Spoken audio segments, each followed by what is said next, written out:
ప్రత్యేకమైన ఆత్మీయ అభివృద్ధి కూటములో మనకు ఇవ్వబడినటువంటి అంశం ఏంటంటే, మనం నేర్చుకోబోతున్నటువంటి ఆధ్యాత్మికమైనటువంటి బోధన ఏంటంటే, ఈరోజు ప్రభు వాక్యంలో నుండి మాదిరికరమైన క్రైస్తవ జీవితం గురించి మనం చూడబోతున్నాం. మాదిరి అనేటువంటిది ఎగ్జాంపుల్. క్రైస్తవ జీవితం, క్రైస్తత్వం అంటే ఏంటో మీకు తెలుసు కదా. అలా జీవించడం అనేటువంటిది మరణం వరకు మనకు జరగాలి. బాప్తిసం తీసుకున్న దగ్గర నుంచి మరణం వరకు నమ్మకంగా ఉండమని ప్రకటన గ్రంథంలో 7 ప్రభు సంఘాలను గురించి మాట్లాడుతున్నప్పుడు దానికి మనం అన్వయింప చేసుకోవడానికి, మనం కూడా మరణం వరకు నమ్మకంగా ఉండడానికి మనము ఎబ్రీయులకు రాసిన పత్రిక 12వ అధ్యాయంలో కూడా యేసు వైపు చూస్తూ మనం ఎంతవరకు మనము క్రైస్తవ భక్తి జీవితంలో కొనసాగాలంటే, మరణం వరకు కూడా మనము క్రైస్తవ భక్తి జీవితంలో విశ్వాస సంబంధమైనటువంటి మంచి పోరాటమును పోరాడడానికి మనము క్రీస్తును మాదిరిగా చేసుకొని బ్రతకడానికి దేవుడు మనకు కృపను ఇచ్చాడు. మీరందరూ కూడా బాప్తిసం పొందిన వారు అని నేను నమ్ముతున్నాను. ఒకరు ఇద్దరు లేకపోతే ఒక 4-5 ఇంకా బాప్తిసం పొందని వారు ఉంటారని నేను అనుకుంటున్నాను. అంతేనా? అందరూ బాప్తిసం పొందిన వారే కదా. బాప్తిసం పొందినటువంటి మనం అందరము కూడా క్రీస్తుని ధరించుకొని ఉన్నాం. మనకు ఒక కొత్త పేరు పెట్టబడింది. గలతీయులకు రాసిన పత్రిక 3వ అధ్యాయం 26-27 వచనాలు ఏముంది మనకు అక్కడ? ఎవడైనా క్రీస్తు యేసులోనికి బాప్తిసం పొందినటువంటి వాడు ఎవరిని ధరించుకుంటున్నాడు? ఏ పేరును బట్టి పిలువబడుతున్నాం మనము? ఎవడైనా క్రైస్తవుడైనందుకు సిగ్గుపడక ఆ పేరును బట్టే మనము దేవుణ్ణి అంత్యోదయలో మొట్టమొదటిగా క్రైస్తవులుగా పిలువబడ్డారు. బాప్తిసం పొందిన తర్వాత ఎవరిని మనం అనుసరిస్తున్నాము? క్రీస్తు అనుచరులుగా మనం మార్చబడుతున్నాం.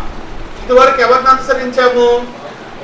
సొంత జ్ఞానాన్ని, మన పూర్వీకులు చెప్పినటువంటి జ్ఞానాన్ని, మన పూర్వీకులు విధించినటువంటి విధానాలను, వాటిని, ఆ దేవతలను, ఆ దేవుళ్లను, లేకపోతే ఆచారాలను, ఆ క్రమాలను, ఆ పూజలను, వాటిని అనుసరించాం. మనం వాటికి మనం దాసులై ఉన్నాం. వాటిని అనుసరించడానికి పురికొల్పబడ్డాం. ఇప్పుడు నిజమైనటువంటి సత్యాన్ని మనం తెలుసుకున్న తర్వాత ఎవరికి దాసులుగా మార్చబడుతున్నాము? సత్యానికి దాసులుగా మార్చబడుతున్నాము. నిజానికి దాసులుగా మార్చబడ్డాము. పరలోక మార్గానికి వెళ్ళడానికి మనం మార్చబడ్డాము. ముఖ్యంగా క్రీస్తు యేసు దాసులుగా మనం మార్చబడ్డాము. క్రీస్తు అనుచరులుగా మనము, ఫాలోవర్స్ గా మనం ఉన్నాం. ఇదివరకు స్వేచ్ఛ కలిగి ఉన్నాం. ఇదివరకు ఏ యొక్క నిర్బంధం మన మీద లేదు. ఏమైనా ఉందా మన మీద? ఎఫెసీయులకు రాసిన పత్రికలో 4వ అధ్యాయంలో పౌలు గారు ఎఫెసులో ఉన్న సంఘానికి చెప్తున్నారు. కాబట్టి 17వ వచనం, అన్ని జనులు నడుచుకున్నట్లు మీరు ఇక మీదట నడుచుకునవలదని ప్రభువు నందు సాక్ష్యం ఇచ్చుచున్నారు. వారైనా మనమైనా క్రీస్తులోకి రాకమునుపు అంధకారమైన మనసు గల వారై తమ హృదయములైన మనము క్రీస్తులో లేక మునుపు, బాప్తిసం పొందక మునుపు, తమ హృదయ కాఠిన్యము వలన తమలోనున్న జ్ఞానము చేత, ఇక్కడ చూడండి, అజ్ఞాన సంబంధమైనటువంటి వాటిని అనుసరించాం.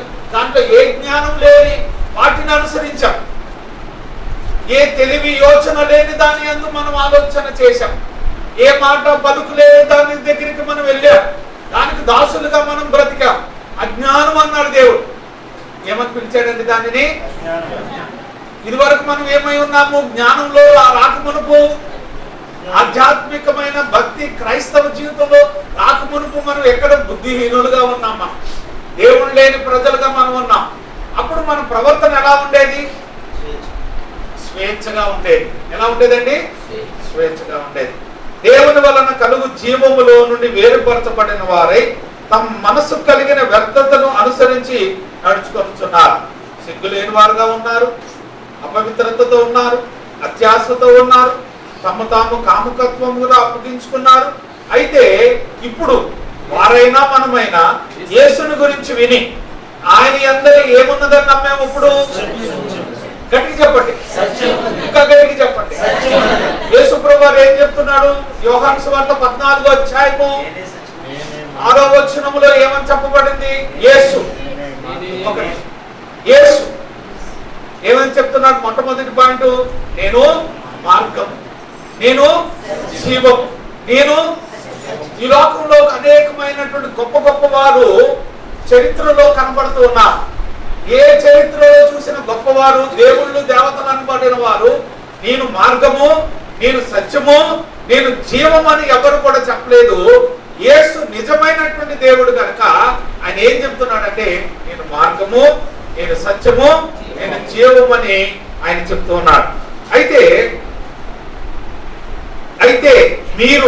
మనము యేసుని గురించి విని ఆయన యందరి సత్యము ఉన్నది ఉన్నట్టుగానే ఆయన యందు ఉపదేశింపబడిన వారమైన ఎడల ఇలాగ మనం క్రీస్తుని యేసు ప్రభువుని చేర్చుకున్నాం. ఎందుకు చేర్చుకున్నాము? మీలో ఒక్కరు ఎవరైనా సరే, మీలో ఎవరైనా ఒక్కరు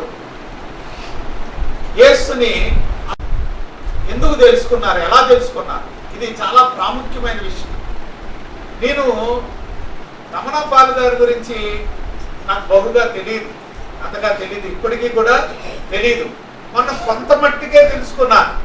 ఆయన ఒక అంబేద్కర్ వాది అని, ఆయన సమాజంలో కొద్దిగా నాయకుడిగా ఉన్నాడని, కొద్దిగా రూడ్గా అంటే కఠినంగా ఉన్నాడని, అంటే తప్పు చేసేవాడుగా కాదు, అక్కడ కాస్త రోషంగా ఉన్నాడని, కొద్దిగా నిక్కచ్చిగా ఉన్నాడని, ఈ దేవుని గురించి తెలియని వాడుగా ఉన్నాడని, ఒక అంబేద్కరిస్ట్గా ఉన్నాడని నేను కొద్ది మట్టుకు సమాచారాన్ని విన్నాను.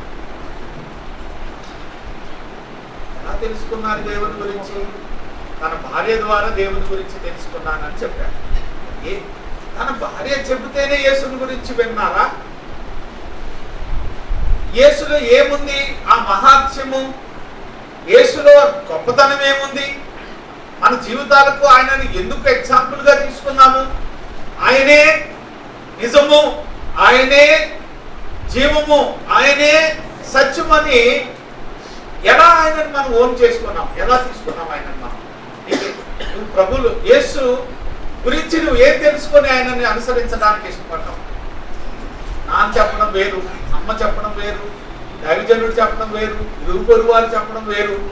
అసలు నీ అంతట నీవు యేసుని గురించి తెలుసుకోవడానికి ఏంటి ఆయనలో నీకు అనిపించిన విషయము? యేసుని నమ్మడానికి నిన్ను ప్రేరేపించినటువంటి ఒక సంఘటన చెప్పండి.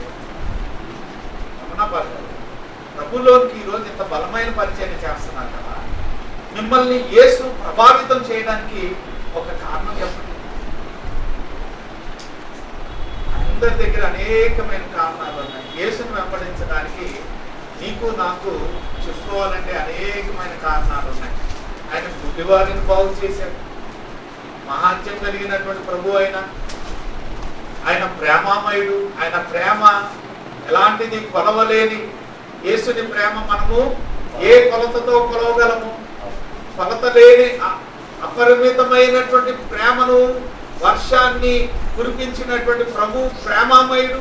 ఆ ప్రేమ మనల్ని ఎంతగా కనికరించింది అని వర్ణిస్తుంటే, శిలువలో మరణిస్తున్నప్పుడు కూడా, పాపుల కొరకు తన రక్తాన్ని చిందిస్తున్నప్పుడు కూడా, పాప పంకిలమైనటువంటి హృదయముతో మనమందరము చెడిపడి పాపం అనేటువంటి భారముతో బ్రతుకుతున్నప్పుడు కూడా యేసు మనల్ని ప్రేమించాడని మనది.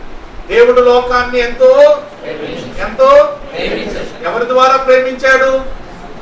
యేసు ఏం చేశాడు? రోమీయులకు రాసిన పత్రిక 5వ అధ్యాయము 8వ వచనంలో మనం బలహీనులమై ఉండగానే ఇంతకాలమున యేసు మన కొరకు తన ప్రాణాన్ని ఇచ్చాడని చెప్తున్నాడు. యేసు ప్రేమ మనల్ని ఎంతగా ప్రభావితం చేస్తుంది? యేసు బోధనలు మనల్ని ఎంతగా ప్రభావితం చేసాయి? ఒక చోట మరియమ్మ ఒక స్త్రీని పాపాత్మురాలైనటువంటి స్త్రీ అని చెప్పబడింది.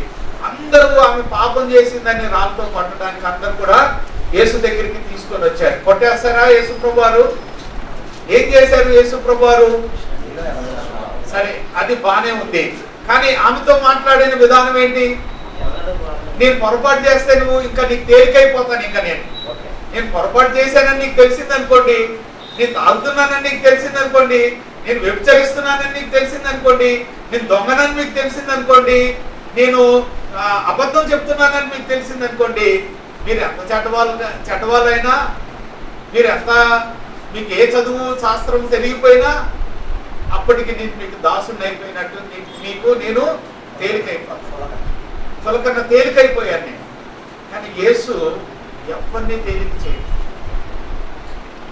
నన్ను బాగా ఆకట్టుకున్నటువంటి విషయం ఏంటంటే, మీ విస్తారమైనటువంటి పాపములు, ఏమన్నాడు, మీ విస్తారమైనటువంటి పాపములు.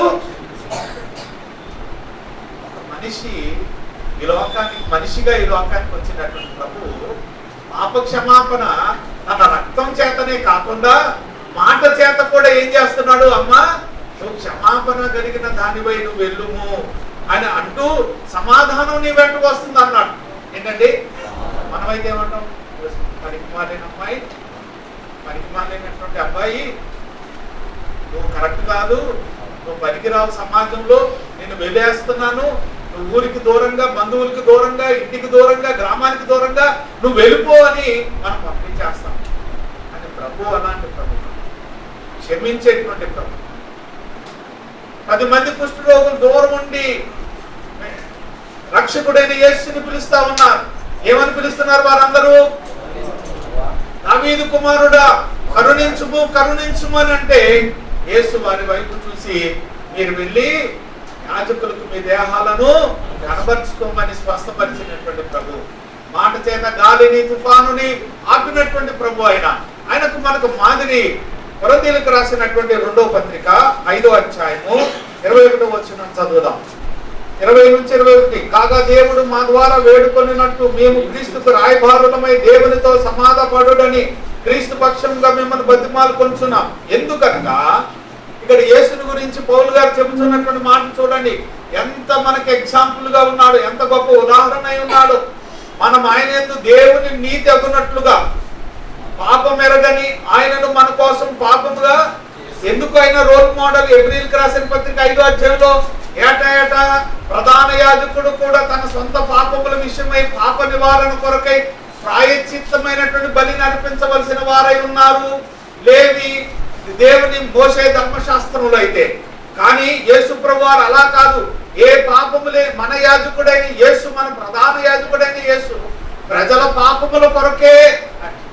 పాపములే ఇలా ఏమంటున్నాడని యేసుని చూసి, ఈయన యందు నాకు ఏ దోషము కనపడలేదని. కాబట్టి ఇంత మంచి నీతిమంతుని గురించి మనము మాదిరిగా మనం తీసుకుంటున్నాం. కాబట్టి ఇప్పుడు ఆ నీతిమంతుని మనం ఏం చేయాలి? మనము ఏం చేస్తున్నాం? మనము అనుసరిస్తున్నాం. ఏం చేస్తున్నాం చెప్పండి? అనుసరిస్తున్నాం. కాబట్టి అనుసరించే సమయంలో మనం ఇతరులకి మాదిరి. ఏంటండి? మాదిరి. ఈ మాదిరికరమైన జీవితాన్ని గురించి మీతో నేను మాట్లాడడానికి ఇక్కడికి వచ్చాను. యేసుక్రీస్తు వారు పర్ఫెక్ట్ ఎగ్జాంపుల్, సంపూర్ణమైనటువంటి ఎగ్జాంపుల్. ఆయన ఈ లోకంలో బ్రతికిన వారందరిలో, బ్రతకబోయే వారందరిలో, సృష్టి ప్రారంభం నుండి సృష్టి యొక్క స్థితి సమాప్తమయ్యేంత వరకు కూడా, ఆదాము మొదలుకొని చివరి మనుషుడి వరకు, యేసుక్రీస్తు వారి యొక్క 2వ రాకడ వరకు కూడా ఇంతకంటే గొప్ప ఉదాహరణ కానీ ఎగ్జాంపుల్ కానీ మనం ఎవరిని కూడా. అందుకని క్రీస్తు పూర్వము, క్రీస్తు శకం అని మనం పిలువబడుతున్నటువంటి సమాజంలో, ప్రపంచంలో మనం ఉన్నాము, కాలంలో మనం ఉన్నాం. కనుక ఈ కాలమంతటిలో కూడా యేసుక్రీస్తు వారు మనందరికీ కూడా గొప్ప మాదిరి అయి ఉన్నాడు. ఇంత గొప్ప సాక్షి మేఘము వలన యేసు వైపు చూస్తూ మన ముందుంచబడినటువంటి పందిరకమును ఓపికతో మాదిరికరంగా మనం బ్రతకాలి. కాబట్టి ఆయన కనికరపడేటువంటి ప్రభు. ఎందుకు మాదిరి చేసుకున్నాం ఆయనని? 3 దినాలు అందరూ కూడా ఆయన మాటలు వింటూ 3వ రోజున యేసు ప్రభు వారు ఏం చేశారు? మీ సంచులు చదువుకొని ఇంటికి వెళ్ళిపోండి అన్నాడా? ఏమన్నాడు? పేతురుతోని, యోహానుతోని, శిష్యులు వారికి ఆహారం పెట్టమన్నాడు. ఆయన ఆహారాన్ని ఇచ్చేటువంటి ప్రభు ఆయన. దేవుని యొక్క వాక్యంలో అనేక మందిని, గుడ్డివారిని, రక్తస్రావం కలిగినటువంటి స్త్రీలను, చనిపోయిన వారిని ఆయన మహత్యం కలిగినటువంటి ప్రభువు కనుక ఆయన అనేక మందిని ఆయన స్వస్థపరిచినటువంటి ప్రభు అని బైబిల్ గ్రంథంలో మనం చూస్తూ ఉన్నాం. క్రీస్తు మనకి గొప్ప మాదిరి విషయాన్ని మనం తెలుసుకుంటూ ఉన్నాం. అయితే మనము ప్రారంభము ఒక వచనాలను మనం చదువుకున్నాం. ఏం చదువుకున్నాం చెప్పండి ఎవరైనా? తిమోతికి రాస్తున్నటువంటి మొదటి పత్రిక, 2 పత్రికలు రాసే పౌలు. ఈ మొదటి పత్రికలో పౌలు ఏం చెప్తున్నాడంటే 4వ అధ్యాయము 12వ వచనం నుండి, ఎవడును నిన్ను తృణీకరింపనీయకుము. మన మీద నింద రాకుండా చూసుకోవడానికి మనం బ్రతకాలి. నిందారహితులుగా ఉండడానికి దేవుడు మనల్ని ఇచ్చాడు. యవనస్తుడైనా, యవనుడు కాకపోయినా, నడి వయసు అయినా, వృద్ధాప్యంలో ఉన్నవాడైనా, బాలుడైనా, ప్రభువులో ఉన్న ఎవరైనా సరే నిందారహితులుగా ఉండాలని దేవుడు మనకి తెలియజేస్తున్నారు. దాని అర్థం ఏంటి? అతని జోలికి వెళ్ళొద్దు నువ్వు, అతను నీతిమంతుడు, అపాయం వస్తుంది, నీకు శోధన సంభవించవచ్చు, కీడు సంభవించవచ్చు అని. నీతిమంతుడైనటువంటి వారిని గురించి మనం మాట్లాడుతా ఉన్నాం. నీతిమంతుడు ఎలా నీతిగా బ్రతుకుతాడు? విశ్వాసం మూలమున. ఎలా అండి? విశ్వాసం మూలమున. కాబట్టి ఈ విశ్వాస సంబంధమైనటువంటి భక్తి జీవితంలో మనము ఇతరులకి మాదిరికరమైనటువంటి భక్తి జీవితాన్ని మనం చూడాలి. 12వ వచనం, ఎవడు నిన్ను తృణీకరింపనీయకుము. మాటలోను, ప్రవర్తనలోను, ప్రేమలోను, విశ్వాసంలోను, పవిత్రతలోను ఎవరికి మాదిరిగా ఉండాలి? ఫస్ట్ ఎవరికి మాదిరిగా ఉండాలి? సంఘంలో మాదిరిగా ఉండాలి. మనం ఏం చెప్తుంటే లోకానికి మాదిరిగా ఉండాలి, లోకానికి మాదిరిగా ఉండాలని చెప్తున్నామా? లోకానికి ఎప్పుడు మాదిరి అనేది తర్వాత. ముందు ఎక్కడ మాదిరికరంగా ఉండాలి? సంఘంలో మాదిరిగా ఉండాలి. సంఘంలో సంఘ పెద్దలు ఎంతమంది ఉన్నారు? ఎలా సంఘ పెద్దలు అయ్యారు? వారు ఎన్నో రకాలైన క్వాలిటీ సంపాదించారు. వారు పవిత్రతలోను ఏకపత్ని పురుషుడిగా ఉన్నారు, మతానుభవం కలిగిన వారుగా ఉన్నారు, సజ్జన ప్రియులుగా ఉన్నారు, బోధింపదగిన వారుగా ఉన్నారు, వారి పిల్లల్ని పెంచే విషయంలో వారు విశ్వాస జీవితంలో ఉన్నారు, దేవుని మీద ఆధారపడడం, అనేక రకాలైనటువంటి గుణగణాలను క్రైస్తవ భక్తి జీవితంలో దేవుడిచ్చినటువంటి గుణగణాలను కలిగి ఉన్నారు. కనుక సంఘం ఎవరిని ఆదర్శంగా తీసుకుంటుంది? ఎవరినండి? సేవకుడు ఏం చేస్తున్నాడు? తాను దేవుడి పని కొరకు సమర్పణ కలిగి, ధనాపేక్ష లేనివాడు, లోభ మద మత్సరములను వదిలిపెట్టి, ఈ లోకములో ఉన్న వాటి ఆశలన్నిటిని కూడా వదిలిపెట్టి దేవునికి తీర్మానం చేసుకొని, సంసోనును దేవునికి నాజీరు చేసినట్లుగా, నాజీరు చేయబడినటువంటి వాడుగా, అంటే అభిషేకింపబడినటువంటి వాడుగా, దావీదుని సమూయేలు చేత దేవుడు ఎలా అయితే అభిషేకించాడో, అంటే ఈ అభిషేకము వేరు, మనకి ఇవ్వబడినటువంటి పిలుపు వేరు. అయితే నాజీరు దేవుని కోసం తాము ప్రత్యేకించుకున్న వారుగా అనే అర్థాన్ని మీకు తేవడానికి ఈ మాటలు చెప్పానే తప్ప అభిషేకం అనేటువంటి దానిని సీరియస్ గా తీసుకోకండి. అది పాత నిబంధన అభిషేకం వేరు, ఇప్పుడున్నటువంటి తీర్మానము వేరు. అయితే దేవుని బిడ్డలారా, ఇక్కడ మనం చాలా జాగ్రత్త, దేవుని కొరకు ఆ జీవితాలను మేము ఏం చేసామండి? సమర్పణ.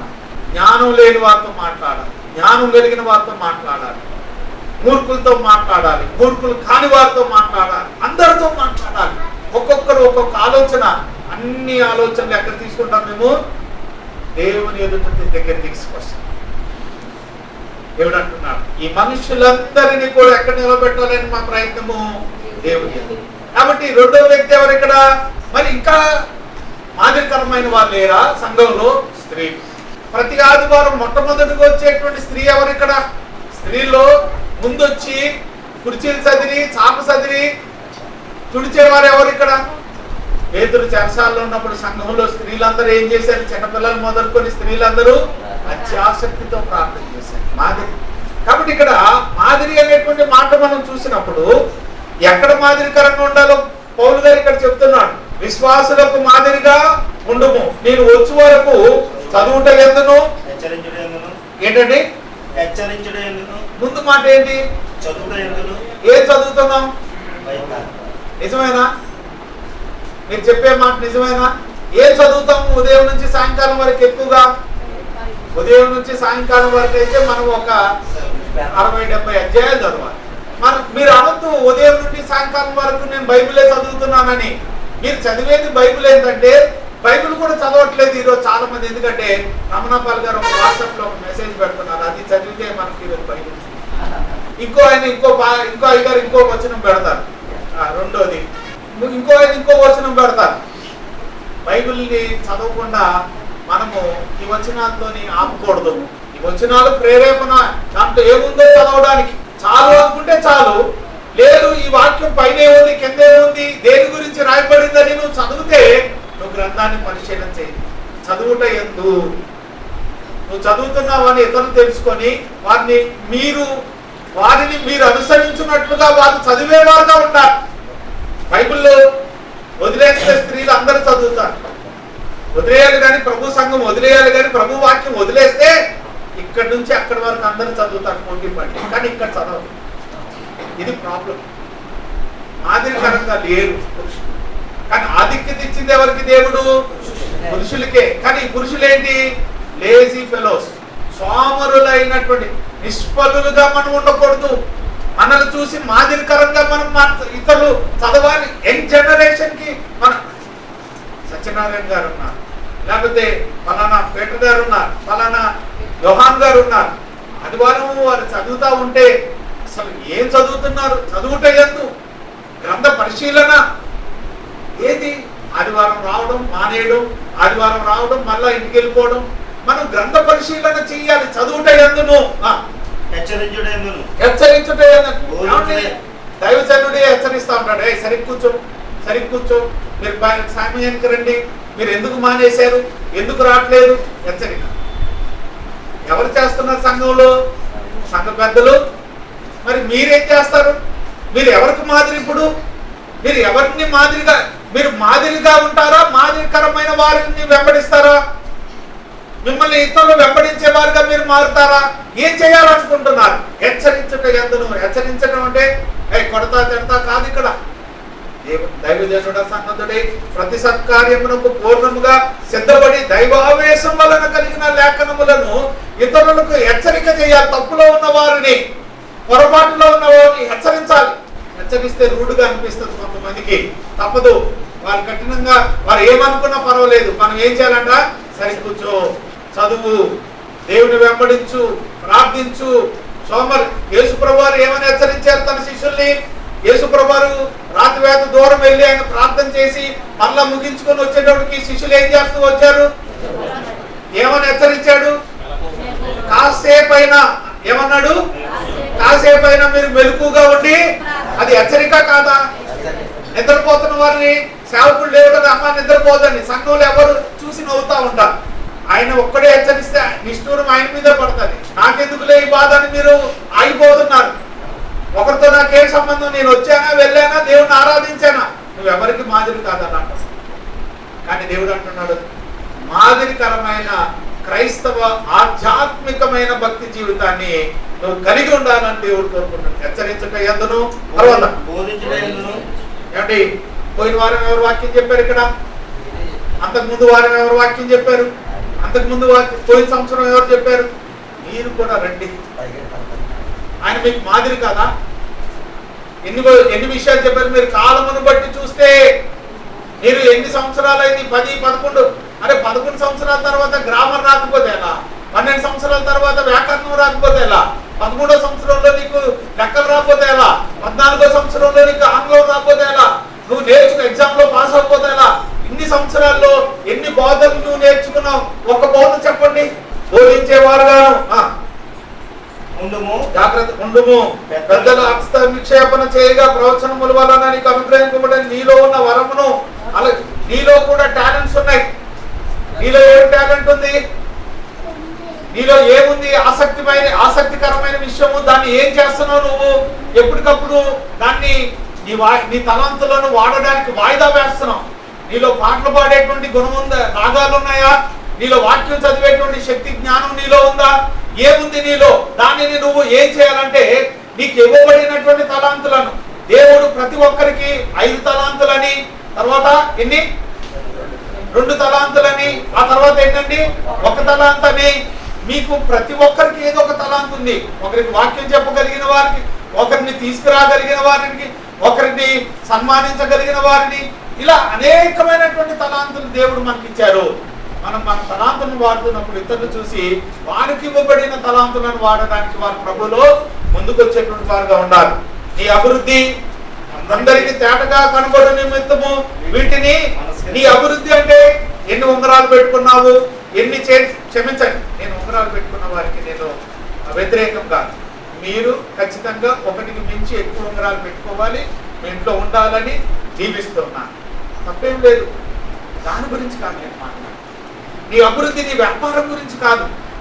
నీ వ్యాపారం 30 ఉందేమో, ఇప్పుడు 100 ఉండాలని కోరుకుంటున్నాను, ప్రార్థిస్తున్నాను. మీ వ్యాపారాన్ని దేవుడు దీవించాలనుకో. మరి మీ అభివృద్ధి అనేటువంటిది ఇక్కడ మాట్లాడుతున్నాడు. తేటగా ఏం కనపడాలంట?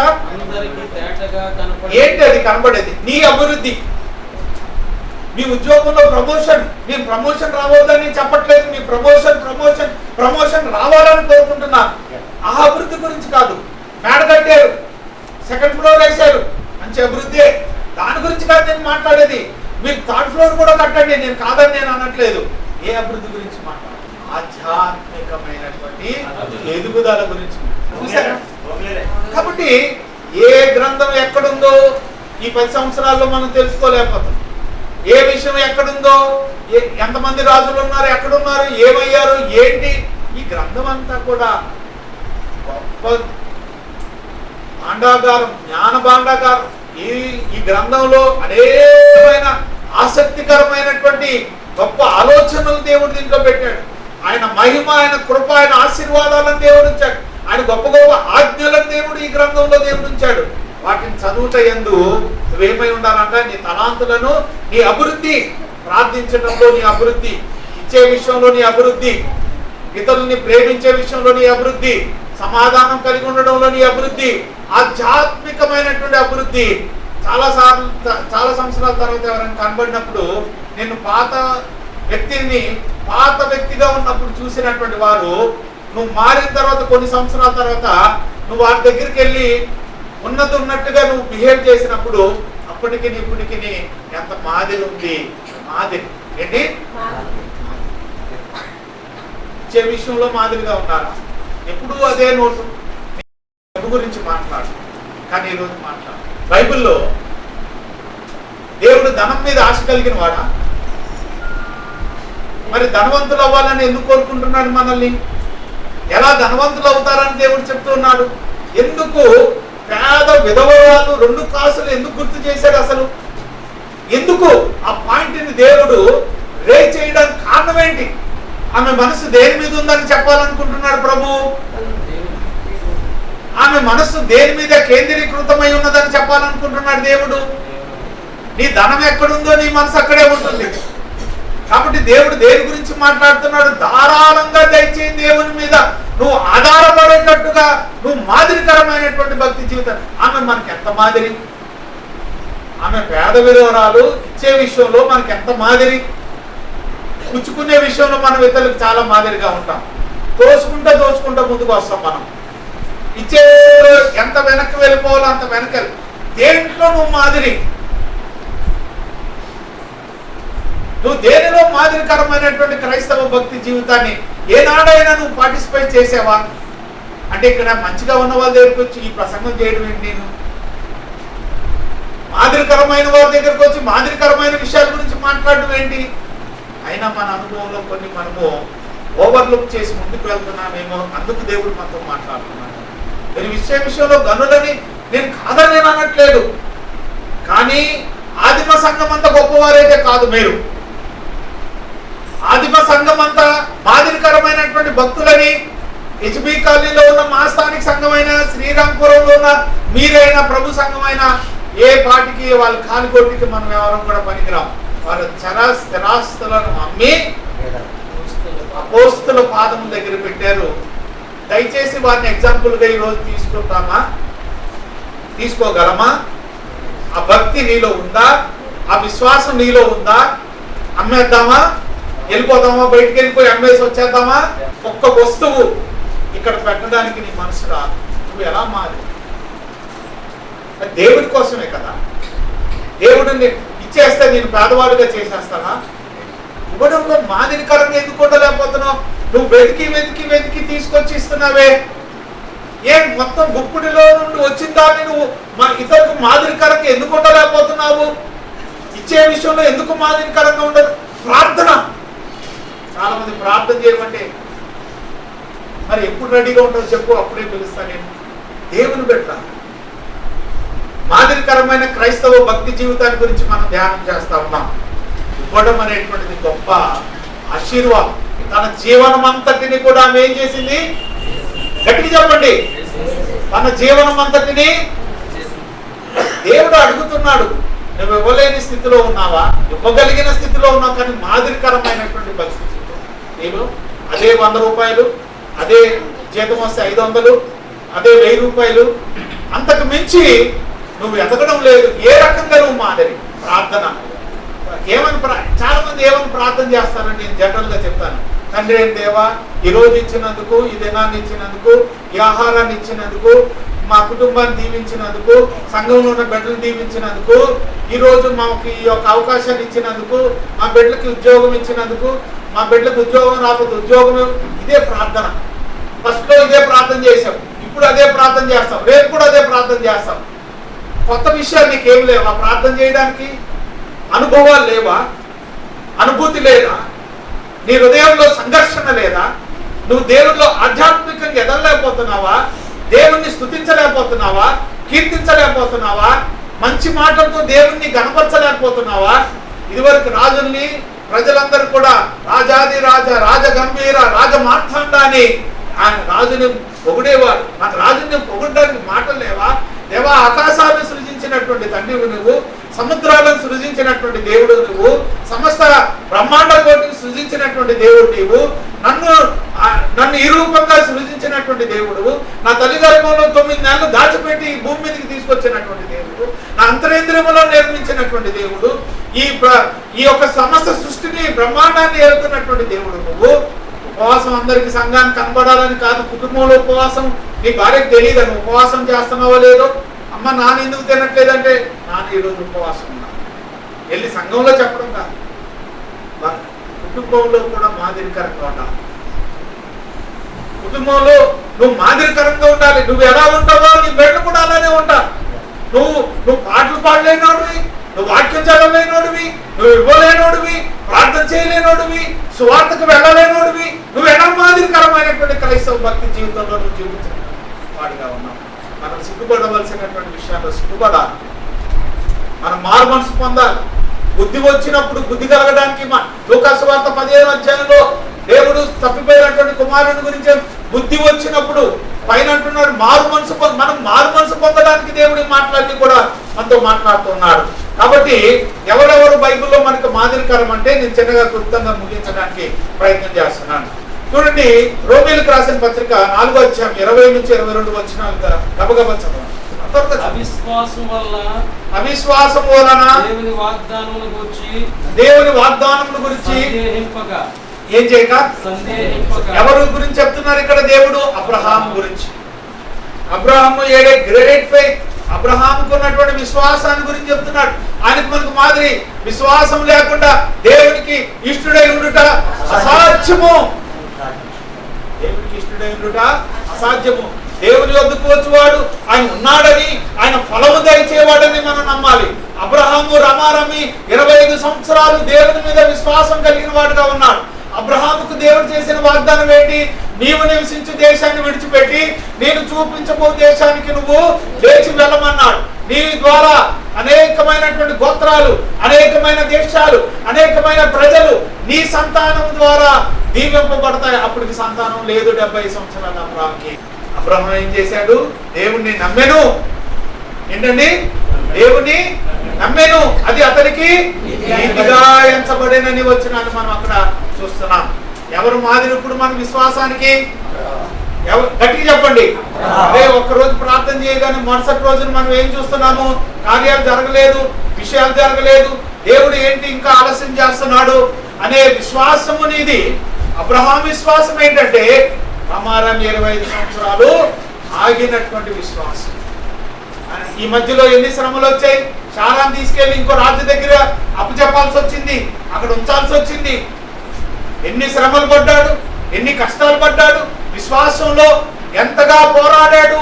లోతు ద్వారా, అతని కుమారుని ద్వారా అతనికి ఏం కలిగింది? బాధ కలిగింది. వేరైపోయారు, కలిసి వచ్చిన వాళ్ళు వేరైపోయారు. అబ్రహాము విశ్వాసాన్ని విడిచిపెట్టలేదు. మనకు విశ్వాసం విషయంలో ఎవరు మాదిరి? మరి నీకు మాదిరి ఉన్నారా? నీవు మాదిరిగా ఉన్నావా విశ్వాస విషయంలో? ఏమండి, మా నాన్న తల్లిగారండి సంఘంలో అనుకున్నంత విశ్వాసం సంఘంలో ఎవరికి లేదండి. ఆమె ఎన్ని సమస్యలు వచ్చినా విశ్వాసాన్ని వదలలేదు. ఆమె ఎన్ని సమస్యలు వచ్చినా కష్టాలు కలిగిన విశ్వాసాన్ని వదలేదు. మంచిగా ఉంటేనే విశ్వాసం దేవుడి మీద. ఆదికాండం 50వ అధ్యాయము 19-20 వచనం వరకు చదవండి. యేసేపు భయపడకుడి. చూడండి, ఇక్కడ గొప్ప ఫర్గివ్నెస్ మనం చూస్తున్నాం, క్షమాపణ. యేసేపు ఎవరిని క్షమిస్తున్నాడు? చెప్పండి, యేసేపు ఎవరిని క్షమిస్తున్నాడు? అన్నలందరినీ క్షమిస్తున్నాడు.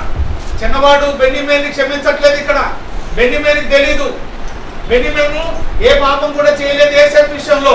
కానీ ఎవరిని క్షమిస్తున్నాడు? ఇక్కడ 10 మంది అన్నలందరినీ క్షమిస్తున్నాడు. ఏం చేశారు ఈ అన్నలు? ఏం చేశారు ఈ అన్నలందరూ? ఇష్మాయేలీలు చంపబోతుంటే రూబేను మధ్యపడి ఏం చేశారు? ఇష్మాయేలీలకి ఎన్ని వెండి నాణాలు కమ్మేశారండి? 30 వెండి నాణాలు. అక్కడ కింద వచ్చిన వాళ్ళు ఏమంటున్నాడు చదవండి.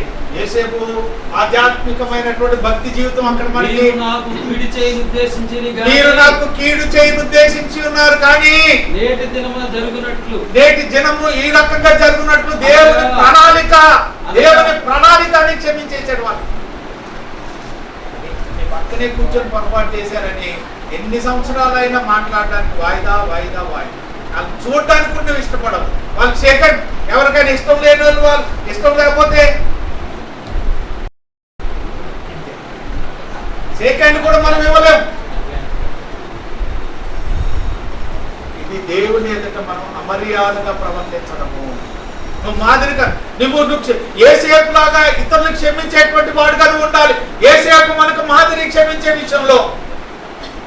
అన్నలు ఎంత ఘోరం చేయబోయారు, అన్నలు ఎంతగా చంపబోయారు, ఎంత కీడు చేయబోయారు.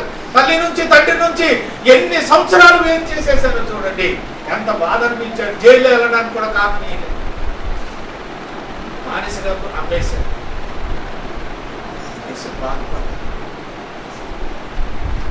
యేసేపు హృదయంలో నొచ్చుకోలే, యేసేపు హృదయాన్ని గాయపరచుకోలేదు. ఇది దేవుని ప్రణాళిక అని వారిని ఏం చేశారండి? క్షమించేశారు. క్షమించే హృదయం నీకుందా? నీ పొరుగు వాడిని క్షమించేటువంటి హృదయం నీకు ఉన్నట్లయితే, ఆమె క్షమించేటువంటి దయగలిగినటువంటి తల్లిగారు, ఆమె క్షమించేటువంటి దయగలిగినట్టు నాన్నగారు అయినా సంఘంలో ఇలాంటి వారు ఉండడం ధన్యత. వారు ఇతరులు మిమ్మల్ని చూసి ఇతరులను క్షమించేటువంటి. అందుకని దేవుడు అంటున్నాడు, నీ ఎడల పొరపాటు చేసిన వారిని క్షమించినట్లయితే నేను నిన్ను క్షమిస్తానంటున్నాడు. కాబట్టి క్షమాపణకు ఎవరు మాదిరి? నువ్వు మాదిరా? నీ ఆధ్యాత్మికమైన భక్తి జీవితంలో ఇతరుని భర్తనే క్షమించలేని వాళ్ళు ఉన్నారు, పిల్లల్ని క్షమించలేని వాళ్ళు ఉన్నారు, అత్తమామను క్షమించలేని వాళ్ళు ఉన్నారు, తల్లిదండ్రులను క్షమించలేని వాళ్ళు ఉన్నారు, తోబుట్టువులను క్షమించలేని వారు ఉన్నారు. నువ్వు మాదిరికరమైనటువంటి భక్తి జీవితంలో నువ్వు లేవు. అందరినీ క్షమించాలి, అందరి ఎడల నువ్వు సమాధానకరంగా నువ్వు జీవించాలి. నిర్గమకాండం 14వ అధ్యాయము 13 నుంచి 14 వచనాలు మనం చూసినట్లయితే, అక్కడ మనం చూసినట్లయితే మోషే మన గొప్ప నాయకుడు. మీలో నాయకులు ఉన్నారా? మందను నడిపించే నాయకులు ఉన్నారా? సంఘాన్ని సేవకుడు ఒక వారం లేకపోతే నడిపించే నాయకుడు ఉన్నాడా? మంచి ఆలోచన చెప్పగలిగినటువంటి నాయకుడు ఉన్నాడా? శోధనలో నుండి నడిపించగలిగినటువంటి నాయకుడు ఉన్నాడా?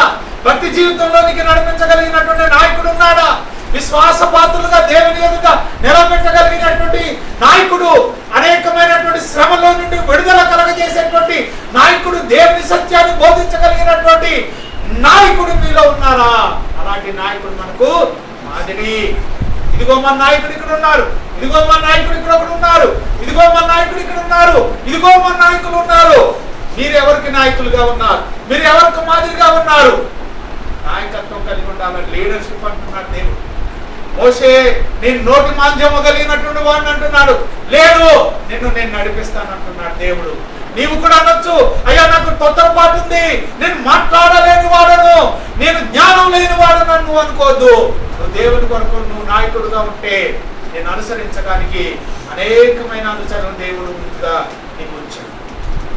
దావీదేంటి మరి? సమూయేలు మొదటి గ్రంథం 17వ అధ్యాయం 26వ వచనం, మొదటి సమూయేలు గ్రంథము 17వ అధ్యాయం 23 నుంచి 24 నుంచి గొప్ప ధైర్యం కలిగినటువంటి దావీదు. మనం పిరికివారు ఎక్కువ ఉంటారు సంఘంలో. అమ్మో, పిరికితనం అనేది వదిలిపెట్టండి. దేవుని కొరకు ధైర్యంగా మనము పోరాడేటువంటి యోధులుగా మనం ఉండాలి. స్త్రీలైనా, పురుషులైనా, పిల్లలైనా, పెద్దలైనా దేవుని కొరకు గొప్ప ధైర్యం, ఆత్మస్థైర్యాన్ని కలిగినటువంటి వారుగా ఉండాలి. గొలియాతు 6 అడుగుల కంటే ఎత్తైనటువంటి వాడు. దావీదు గొర్రెల కాపరి, యుద్ధ నైపుణ్యం లేనివాడు, కత్తి సాము తెలియనటువంటి వాడు, ఈటను విసరలేనటువంటి వాడు, ఏ యుద్ధం చేయలేదు, ఏ యుద్ధంలో ఆయన ప్రావీణ్యతను సంపాదించలేనటువంటి వాడు వెళ్ళి గొప్ప ధైర్యంతో అందరూ వణికిపోతున్నప్పుడు, ఆ యొక్క గొలియాతును చూసి వణికిపోతున్నప్పుడు దేవుని నామం కోసం ఆయన, అలాంటి దేవుని నామం కోసం వెళ్ళగలిగినటువంటి సాక్ష్యం, ధైర్యం, భక్తి జీవితం, దేవుని కొరకు వెళ్ళగలిగినటువంటి జీవితం నీకున్నదా? నేను ముగించేస్తున్నాను. ఇంకొక 2 మాటలు చెప్పాలనుకుంటున్నాను. అయితే దేవుని బిడ్డలారా, ఇలా అనేకమైన ఎగ్జామ్స్ మనకు ఉన్నాయి. అయితే విధేయతతో కూడినటువంటి జీవితాన్ని మనము నడపాలి. ఇది మాదిరికరమైంది. Obedience as a sign of love. మనము దేవుని ఎదుట విధేయత అనేటువంటిది అది సైన్ ఆఫ్ లవ్. దేవుని ఎడల మనం చూపించేటువంటి ప్రేమ. యోహాను సువార్త 14వ అధ్యాయము 23వ వచనంలో ఈ విషయాన్ని మనం చూస్తున్నాము. ద్వితీయోపదేశకాండం 5:29 చదవండి. యోహాను సువార్త 14వ అధ్యాయం 23వ వచనం రాసుకోండి. మీరు నన్ను ప్రేమించిన యెడల నా ఆజ్ఞలను గైకొందురు అని అక్కడ ఉంది. ద్వితీయోపదేశకాండము 5వ అధ్యాయం 29వ వచనం చదువుకుందాం. వారి సంతానమునకును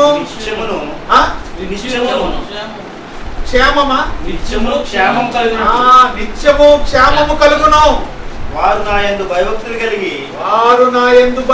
కలిగి. నేను ఏమనుకునేవాడిని అంటే, చాలా మంది ప్రార్థన రాగానే మోకాళ్ళ నుండి ప్రార్థన చేసుకున్న తర్వాత కూర్చుంటూ ఉంటారు. ఏంటి ఆరాధన చేస్తారు, ప్రార్థన చేస్తుంటే వీళ్ళు మోకాలు ప్రార్థన చేస్తారు అని మత్స్యాత్రలో ఈ విషయాన్ని చూశాను. కానీ నేను కొన్ని సంవత్సరాల తర్వాత నాకు అర్థమైంది ఏంటంటే, దేవునికి వారు ఇచ్చేటువంటి గౌరవం ఇది క్రీస్తు సంఘాల్లో కనబడుతుంది. భక్తి అంటే కింద కూర్చుంది. నా దృష్టి ఆయన సింహాసనాసీనుడై ఉన్నాడు అదృశ్యంగా. మనమందరం ఆయన భక్తులు. ఆయన భక్తులు ఎక్కడ కూర్చోవాలి? ఆయన పాదపీఠం ఎదుట కూర్చోవాలి. మన కుర్చీల మీద కాలేసుకోవడానికి కాదు ఇక్కడ కూర్చుంది. మనము వినయంతో, విధేయతతో, ఒబీడియన్స్ తో, దేవుని మీద ఉన్నటువంటి ప్రేమతో మనం దేవుని ఎదుటికి రావాలి. కాబట్టి ఇక్కడ ఏం చెప్తున్నాడు? 5:29లో నిత్యము క్షేమం కలుగునట్లు వారు నా యందు భయభక్తులు కలిగి ఆజ్ఞలన్నిటిని మనసు వారికి ఉండినా మేలు. వారికి ఆ మనసు ఉంటే చాలు, అది మాదిరి. ఆ మనసు లేకపోవడమే గొప్ప విచారం ప్రభు సంఘం. అసలు ఇచ్చే మనసు, దేవుని కోసం నడిచే మనసు, దేవుని కోసం నాయకత్వం చేసి, ఇది ఎవరి పని అండి? పరలోక రాజ్యానికి నేను తీసుకెళ్లే పని కాదు నాది. నేను నా అంతటా వెళ్ళే పని నాది. నీకు సహకరించడానికే ఉన్నాను. ఎంతకాలం సహకరించాలి నీకు? నువ్వు పరలోక రాజ్యానికి వెళ్ళడానికి ఆ మాత్రం చొరవ నేను తీసుకోను. ఎందుకంటే నాయే నేను సహకరించుకోవడానికి చాలా విషయాలు. కాబట్టి నువ్వే ప్రయాసపడాలి పరలోక రాజ్యానికి వెళ్ళడానికి. నువ్వు మాదిరికరంగా ఇతరులకు ఉండాలి. నువ్వు ఎంతకాలం ఎవరిని మాదిరి చేసుకుంటున్నావు? కాబట్టి క్రీస్తు యేసును కలిగిన మనసు మీరు కలిగి ఉండాలి.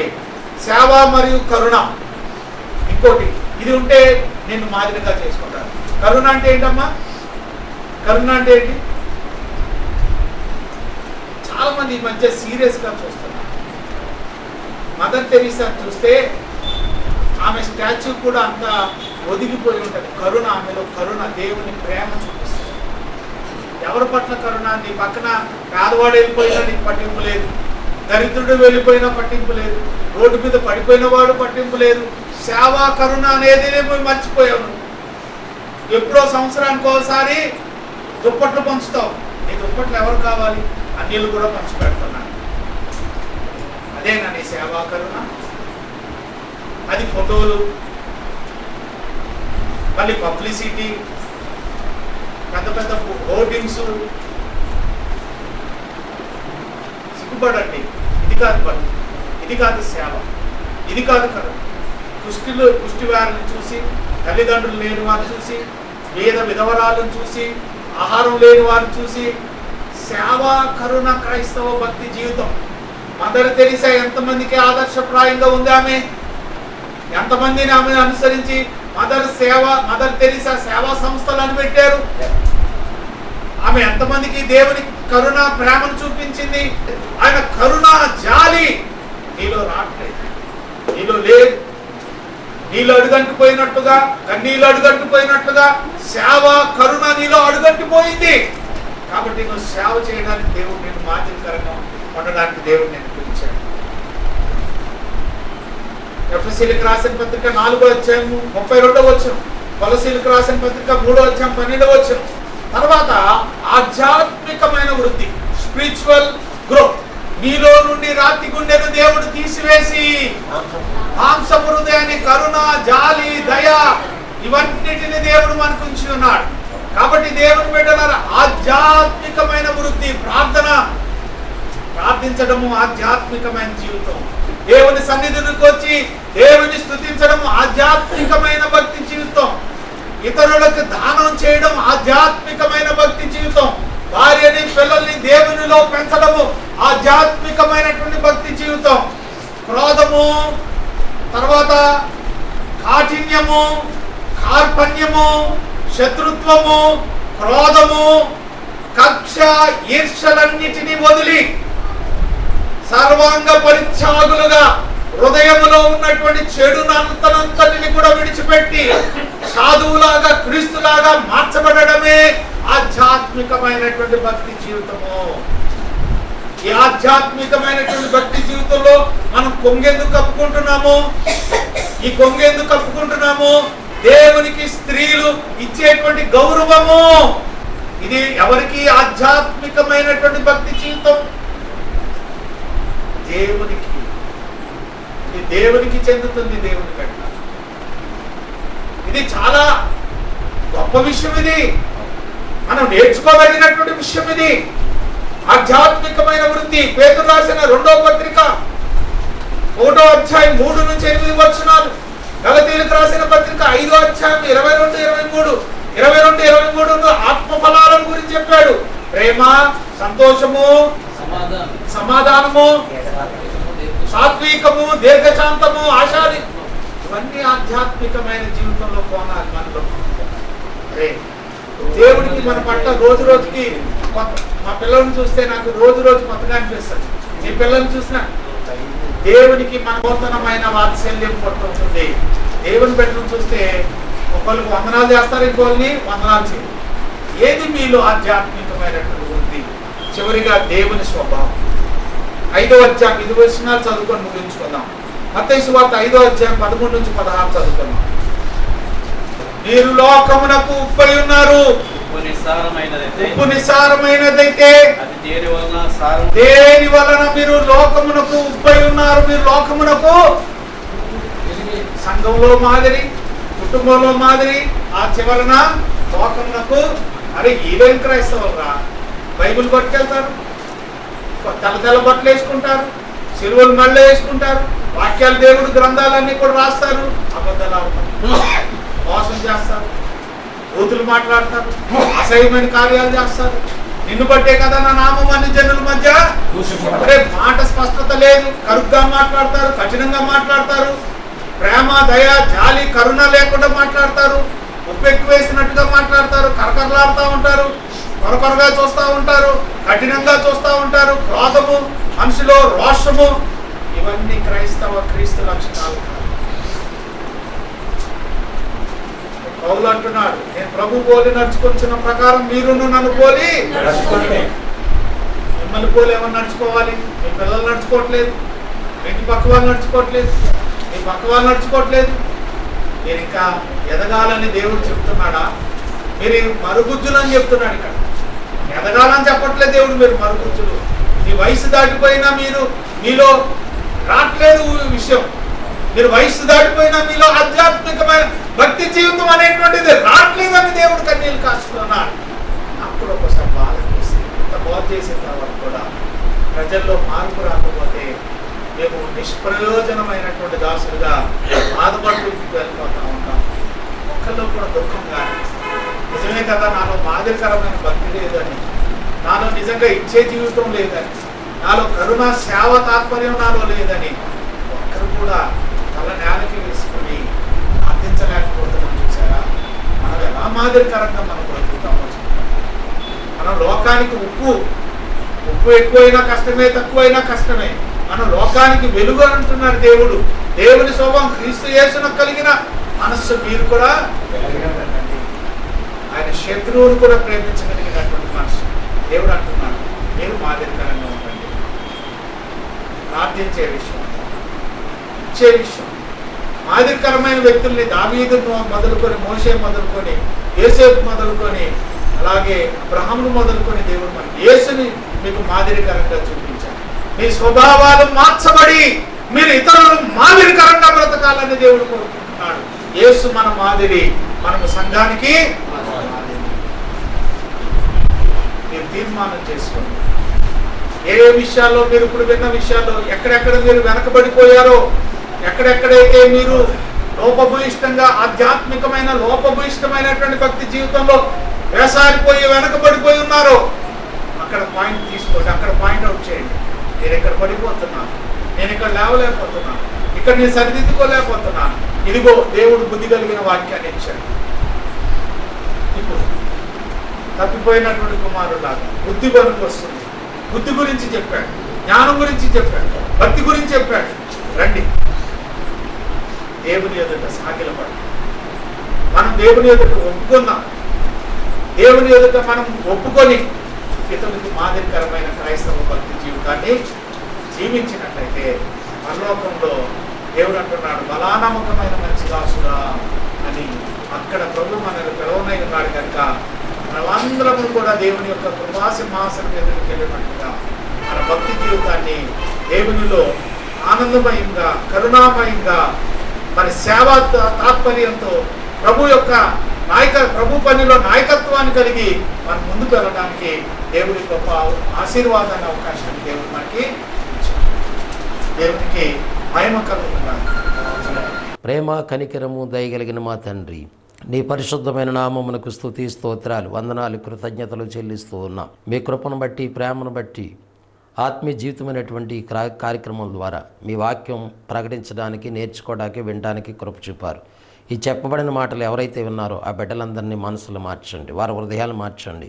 క్రీస్తు లాంటి స్వారూప్యత కలిగి పిల్లలకి ఎదగడానికి సహాయం చేయండి. ఈ మాటలు విన్న బిడ్డల కుటుంబాన్ని మీరు జ్ఞాపకం చేసుకోండి, మీ ప్రేమ పాత్రలుగా బలపరచండి. మమ్మల్ని పరిపాలించిన నాయకుల, అధికారులు, మా దేశ రాష్ట్ర ప్రజలందరి కొరకు ప్రభును కూర్చొని సువార్త సత్యము ప్రేమతో మేము అనేక ప్రాంతాల్లో ప్రకటిస్తున్నటువంటి బిడ్డలందరినీ మీరు బలపరచండి, ఆటంకాలు తొలగించండి. ఇదిగోనైనా ఈ కార్యక్రమాల కొరకు నాకు సహకరించినటువంటి మా స్థానిక సంఘము, ఆర్థికంగా ప్రోత్సహించిన బిడ్డల్ని, అలాగే ఈ పరిచర్య కొరకు నాకు సహకరిస్తున్నటువంటి సహకారాలను కూడా మీరు దీవించి ఆశీర్వదించాలని ప్రార్థన చేస్తూ ఉన్నాం. మరి తండ్రి, ఈ యొక్క మనవుల దయతో మీరు అంగీకరించి మహిమ, ఘనత, ప్రభావాలు మీరు పొందమని యేసుక్రీస్తు నామములో ప్రార్థన అడిగి వేడుకొనుచున్నాము తండ్రి, ఆమెన్. వందనములు. దేవుడు మిమ్మల్ని, మీ కుటుంబాలను దీవించి ఆశీర్వదించునుగాక. ఆమెన్.